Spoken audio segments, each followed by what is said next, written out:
Nanti kita fokusnya lebih banyak pada rasio. Oke, dan di situ juga akan ada dijelaskan tentang sistem DuPont, kemudian batasan kekurangan atau keterbatasan analisis rasio ini apa aja, lalu ada faktor kualitatif juga yang perlu dipertimbangkan ya dalam menganalisis laporan keuangan.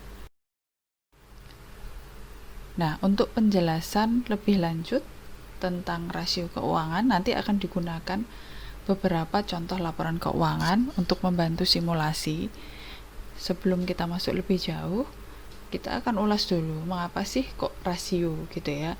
Nah, untuk membuat keputusan yang rasional untuk memenuhi tujuan perusahaan, biasanya manajer keuangan ini akan punya beberapa alat analisis. Beberapa alat yang bermanfaat untuk digunakan menganalisis dan merencanakan keuangan, salah satunya adalah rasio keuangan ya. Nah, contoh misalkan beberapa stakeholder ya, seperti perusahaan dan penyedia modal, seperti kreditur dan investor. Semuanya pasti melakukan yang namanya analisis keuangan. Nah, jenis analisis ini juga bervariasi menurut kepentingan masing-masing pihak.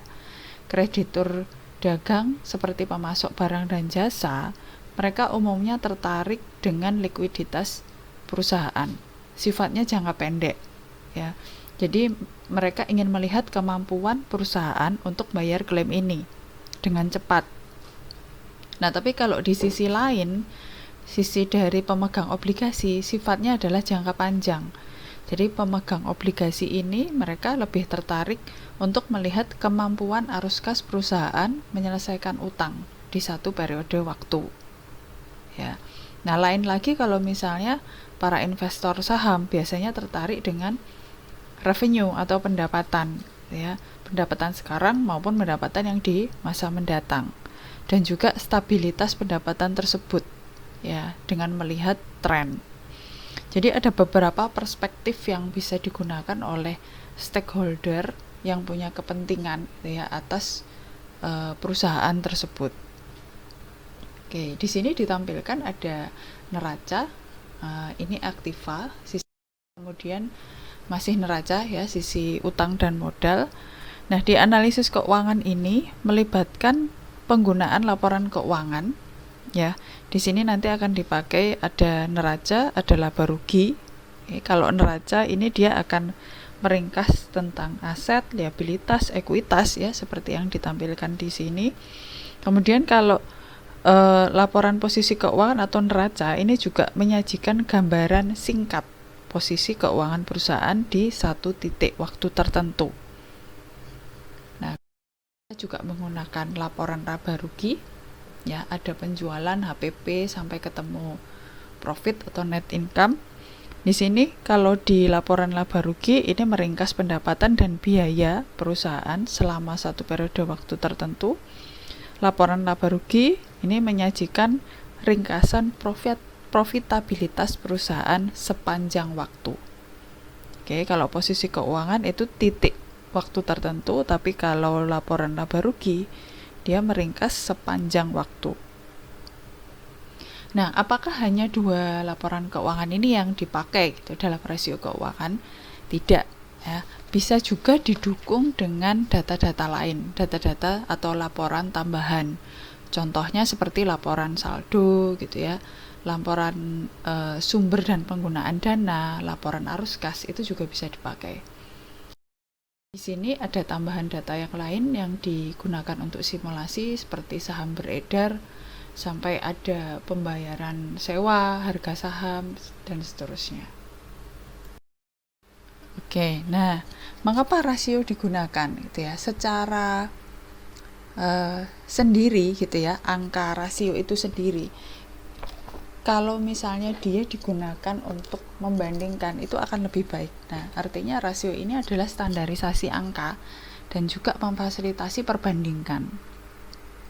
Dia juga bisa digunakan untuk melihat kelemahan, kekuatan, kinerja satu perusahaan ya. Nah, sebaiknya perbandingan rasio ini dilakukan di setiap periode waktu. Dan juga kalau dia bisa dibandingkan dengan kompetitor ataupun dengan industri ya, jadi pengen melihat kinerja perusahaan A ini kalau dibandingkan dengan keseluruhan industri, dia berada di atas atau di bawah rata-rata industri. Itu akan lebih baik. Sehingga kita bisa mengambil kesimpulan bahwa kinerjanya sudah cukup baik atau belum, karena kan bisa dibandingkan ya, dibandingkan dia cuman hanya berupa rasio saja. Nah, satu lagi, kenapa rasio ya? Rasio ini kan menunjukkan perbandingan nilai apa terhadap apa gitu ya. Nah, dibandingkan nilai itu sendiri, rasio ini lebih berharga gitu ya, lebih bisa dilihat. Contoh misalnya nilai profit senilai 100 juta dibandingkan dengan angka rasio penjualan terhadap aset operasional perusahaan, itu akan lebih bermakna kalau kita melihat angka rasio perbandingan penjualan dengan aset operasional perusahaan, karena kita bisa melihat dan menyimpulkan bagaimana profit yang didapat ini. Ada 5 kategori rasio ya, berdasarkan dengan fungsinya juga ya. Dari sisi likuiditas kita bisa menyimpulkan bisakah kita melakukan pembayaran yang diperlukan ya secara liquid jangka pendek, bisa nggak perusahaan bayar gitu ya. Nah, kemudian dari segi manajemen aset, apakah jumlah dari aset dibandingkan dengan penjualan ini sudah sesuai ya. Jangan-jangan kita merasa penjualan atau omsetnya cukup tinggi, sudah besar nominalnya, tapi ternyata kalau dibandingkan sama aset kurang gitu ya. Nah, kemudian pengelolaan utang atau solvabilitas, perpaduan antara utang dan ekuitas ini apakah sudah optimum ya. Profitabilitas, apakah harga penjualan melebihi biaya unit dan penjualan cukup tinggi, bisa mencerminkan dari sisi ROE, ROA maupun PM.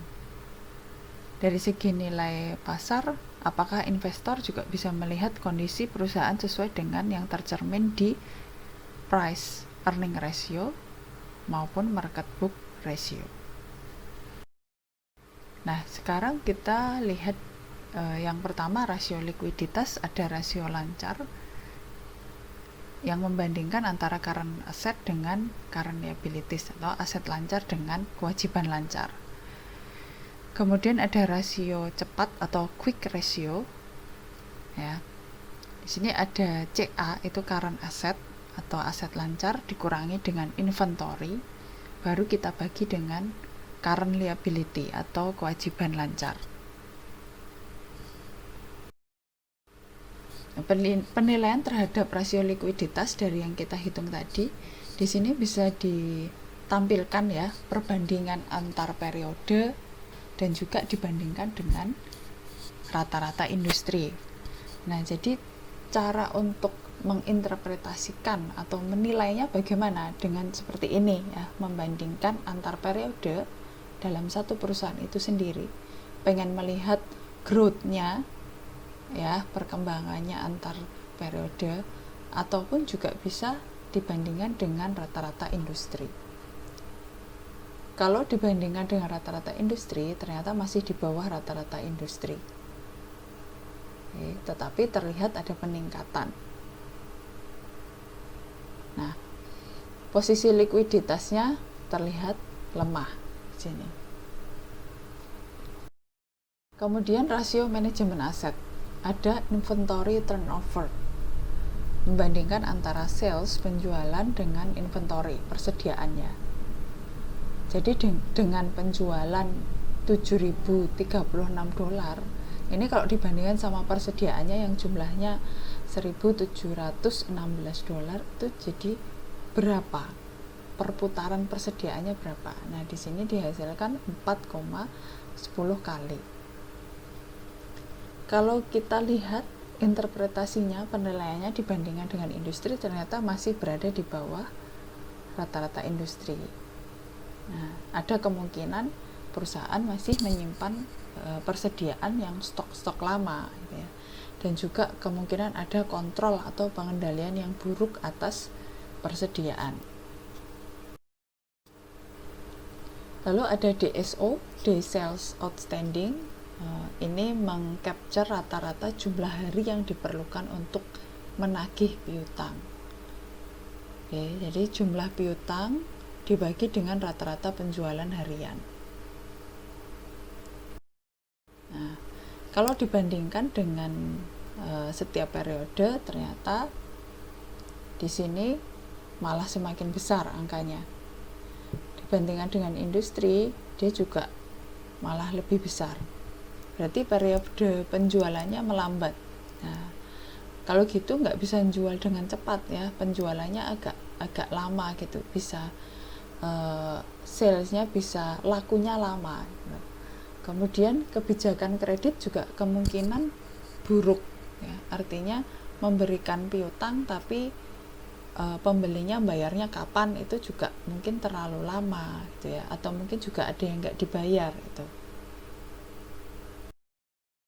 Rasio perputaran aktiva tetap dan rasio perputaran total aktiva. Jadi ada fixed asset turnover aktiva tetap ya, total asset turnover total aktiva, membandingkan sales dengan net fixed asset, kemudian membandingkan sales dengan total asset.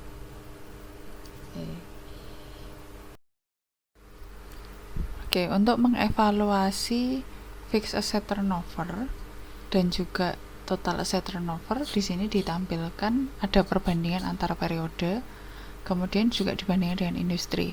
Nah, fixed asset turnover menunjukkan ternyata di atas rata-rata industri ya. Nah, sedangkan total asset turnover berada di bawah rata-rata industri. Nah, di sini ada kemungkinan disebabkan adanya kelebihan aset lancar seperti account receivable atau piutang dan juga inventory persediaan. Menghitung debt to capital ratio, nah seperti yang ditampilkan di sini, total debt dibagi dengan total invested capital. Kemudian ada juga yang sering ditemui debt ratio, total debt dibagi total asset. Nah, kemudian ada TIE, time interest earn ratio ya. Ini membandingkan antara earning before interest and tax dan juga interest expense. Nah, di slide sebelumnya Anda juga melihat debt ratio dibandingkan dengan total capital ya. Mengapa ada perspektif yang berbeda? Sama-sama debt ratio, tapi pembaginya itu berbeda. Kalau kita melihat banyak sumber gitu ya, beberapa buku, itu kita juga sering menemui pembagi yang berbeda-beda. Hal ini muncul karena memang analisis ini dilakukan dengan beberapa perspektif sesuai dengan tujuan analis. Ya, jadi ada kemungkinan akan menemukan beberapa rasio yang namanya sama-sama debt ratio, tetapi dia akan membagi dengan pembagi yang berbeda. Oke, debt management ratio dibandingkan dengan rata-rata industri yang tadi, debt to total invested capital, ternyata dua-duanya lebih tinggi dibandingkan industri. Oke, berikutnya ada EBITDA coverage ya. Di sini EBITDA ditambah dengan lease atau biaya sewa. Tadi datanya udah ada ya, di awal ditampilkan. Kemudian dibagi dengan interest expense ditambah lease biaya sewanya ditambah prinsipal atau pokok. Tapi di sini prinsipal kan tidak ada ya, jadi 0. Oke, kita masukkan formula dan diperoleh 5,9 kali. Di profitability ratio ada operating margin, kemudian profit margin dan juga basic earning power.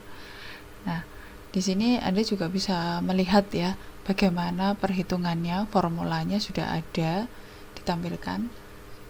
Intinya kalau di profitabilitas ini kita pengen melihat gitu, dengan membandingkan dengan sales seperti apa, dibandingkan dengan profit yang kita peroleh bagaimana, seperti itu. Jadi menunjukkan kemampuan perusahaan untuk menghasilkan profit. Evaluasi profitabilitas dengan membandingkan antara periode, dan juga dengan industri ya, untuk rasio operating margin, profit margin dan juga BEP seperti yang ditampilkan di sini. Oke. Hasil evaluasinya, operating margin ini ternyata dia terlihat terlalu rendah ya, sangat buruk di tahun 2015. Jadi proyeksinya di 2016 dia bisa meningkat tapi masih di bawah rata-rata industri. Profit marginnya juga diproyeksikan akan naik di tahun 2016, tapi dia bisa mencapai di atas rata-rata industri. Lalu ada basic earning power atau BEP, ini menghilangkan, bisa digunakan untuk membandingkan. Terus dia juga punya efek menghilangkan efek pajak dan juga financial leverage ya. BEP ini dia diproyeksikan akan meningkat walaupun masih berada di bawah rata-rata industri, tapi ada kemungkinan untuk peningkatan. Selanjutnya ada return on asset, return on equity, dan juga return on invested capital. Oke. Di sini memang akan lebih terlihat ya perbedaannya dengan yang sebelumnya, membandingkan antara profit dengan total asset gitu ya, membandingkan profit dengan common equity seperti itu. Jadi kita ingin melihat perputaran profit yang kita peroleh dibandingkan dengan aset, dibandingkan dengan equity gitu ya. Di sini juga dibandingkan dengan modal yang sudah diinvestasikan itu bagaimana. Evaluasi untuk ROA, ROE, dan juga ROIC menunjukkan bahwa ketiga rasio ini ternyata masih dipengaruhi oleh periode sebelumnya. Jadi masih terlihat rendah gitu ya, di bawah rata-rata industri. Nah, sehingga proyeksinya diharapkan akan ada peningkatan di periode berikutnya. Nilai ROE juga ditunjukkan bervariasi. Nah, di sini juga bisa terlihat bahwa ternyata ada leverage itu bisa memberikan dampak ke profitabilitas.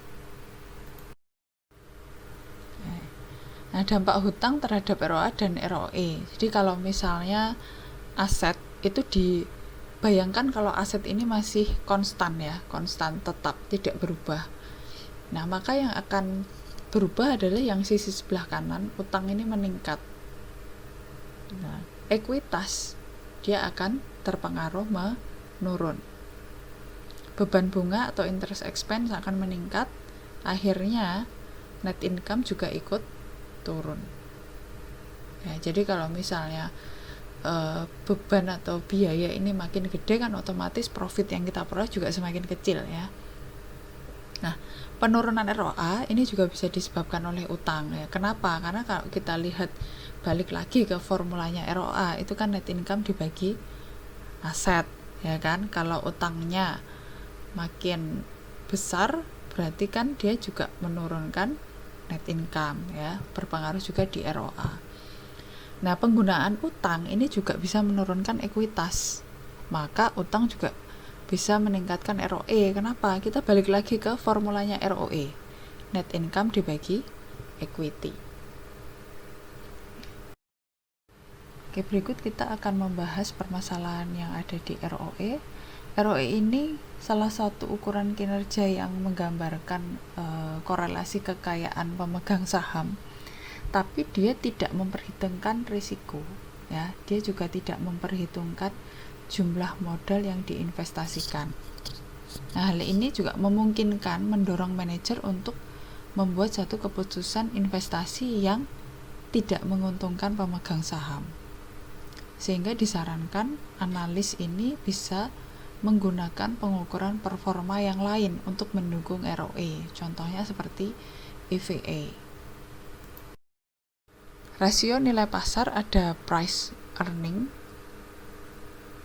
membandingkan antara price dengan EPS, kemudian ada price per cash flow, lalu ada market price to market to book ratio.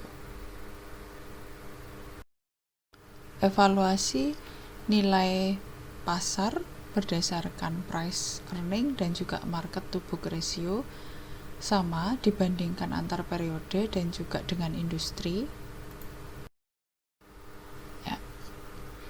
Nah, dari analisis rasio berdasarkan perspektif nilai pasar, nanti kita bisa membandingkan seperti ini ya. Jadi kalau dari price per earning itu kira-kira berapa banyak investor yang bersedia bayar untuk setiap $1 pendapatan gitu. Kalau price dibandingkan dengan cash flow, maka kita bisa memperkirakan berapa banyak investor yang bersedia bayar setiap $1 dari arus kas atau cash flow, seperti itu. Kalau dari market dengan book value, maka kita bisa melihat perspektif berapa banyak investor bersedia untuk membayar sebesar $1 dari nilai buku ekuitas atau book value itu tadi. Nah, angka-angka ini kalau makin besar, makin tinggi, maka akan makin baik. Oke, nah sekarang kita masuk ke DuPont equation ya. Jadi DuPont equation ini pada prinsipnya dia akan menghubungkan gitu ya, menghubungkan beberapa perbandingan atau rasio untuk menilai kinerja dari sisi ROE gitu ya, tapi dengan perspektif ini tadi, keterhubungan antar rasio. Nah, fokusnya adalah pada pengendalian beban ya, kemudian penggunaan aset dan juga utang. Contohnya seperti ini ya. Data kita masukkan ke formula, lalu kita bisa mengevaluasi dengan membandingkan antara PM itu tadi, kemudian total asset, lalu ada ROE gitu ya, dibandingkan antar periode dan juga dengan industri. Lalu contoh dampak peningkatan rasio ya, ini masih ada kaitannya dengan yang DuPont. Kalau DuPont kan kita melihat keterkaitan hubungan antar rasio. Nah, di sini dampaknya apa kalau ada peningkatan rasio?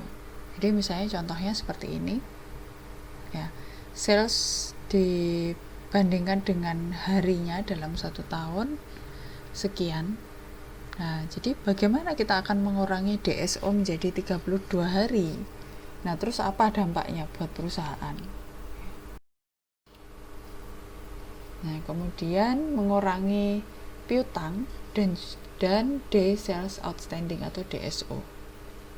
Nah, mengurangi piutang atau AR ini nggak akan berdampak pada penjualan ya. Contohnya misalnya hitungannya seperti ini. Nanti akan hanya muncul berupa tambahan kas aja.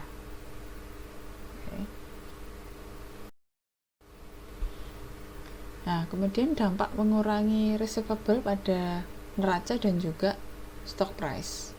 Misalnya dicontohkan di sini, apa yang bisa dilakukan dengan adanya kas yang baru ini ya. Nah, terus gimana bagaimana harga saham dan risiko ini akan dipengaruhi. Nah. Oke, kemudian potensi masalah dan keterbatasan analisis rasio keuangan antara lain adalah bahwa perbandingan dengan rata-rata industri ini kadang-kadang sulit gitu ya dijadikan sebagai standar untuk kita bisa menilai, mengevaluasi. Karena ada satu perusahaan yang dia punya anak perusahaan atau punya lini bisnis yang cukup banyak, sehingga nggak cocok gitu kalau dibandingkan dengan satu industri aja, padahal dia bergerak di beberapa industri misalnya. Nah, kemudian punya kinerja di atas rata-rata industri itu juga tidak selalu menunjukkan bahwa kinerja perusahaan ini sudah cukup baik ya, belum tentu. Maka kita perlu mengevaluasi lagi dengan data-data lain. Makanya di awal tadi disampaikan perlu juga tambahan informasi yang mungkin sifatnya adalah tidak lagi berupa keuangan, tapi bisa juga informasi-informasi tambahan lainnya. Oke. Nah, kemudian ada juga faktor musiman yang bisa mendistorsi rasio. Misal, pada saat awal tahun itu ada kemungkinan kenaikan penjualan. Tapi di tengah-tengah tahun penjualannya menurun karena tidak ada event tertentu, tidak ada hari besar yang spesial misalnya. Nah, ini juga akan mempengaruhi penampilan gitu ya, rasio yang ada di laporan keuangan. Lalu ada juga teknik window dressing. Nah, window dressing ini artinya kita berusaha untuk mempercantik tampilan kinerja laporan keuangan. Nah, ini yang membuat akhirnya rasio itu tidak bisa menunjukkan kondisi yang real, yang sebenarnya. Ini juga masih ada kaitannya dengan window dressing ya, praktek akuntansi yang berbeda gitu ya. Kita punya satu standar akuntansi keuangan yang berlaku di Indonesia menggunakan PSAK, tapi ada kalanya perusahaan yang bergerak di sektor yang berbeda gitu ya, itu juga punya standar sendiri.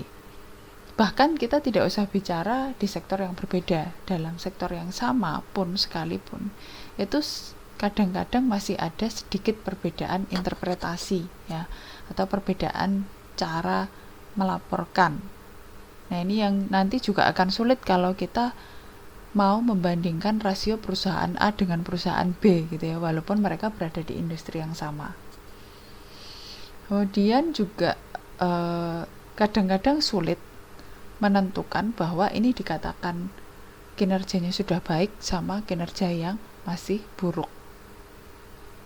Makanya kita perlu standarnya apa, itu yang harus ditentukan di awal.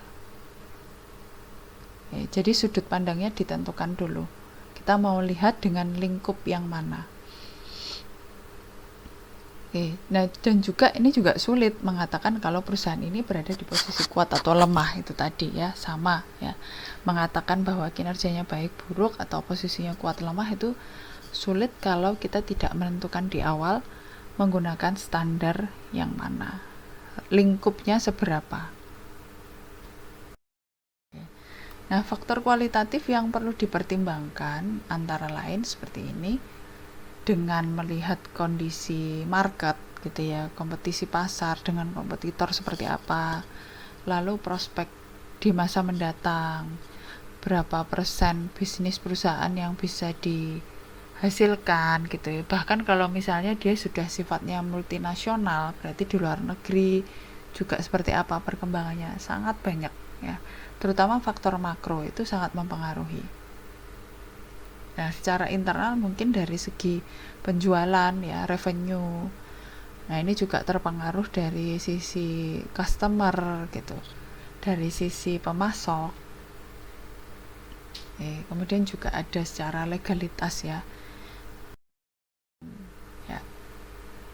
Saya rasa itu yang bisa disampaikan pada pertemuan ini, analisis rasio keuangan. Selamat mempelajari kembali dan selamat mengerjakan latihan soal. Terima kasih.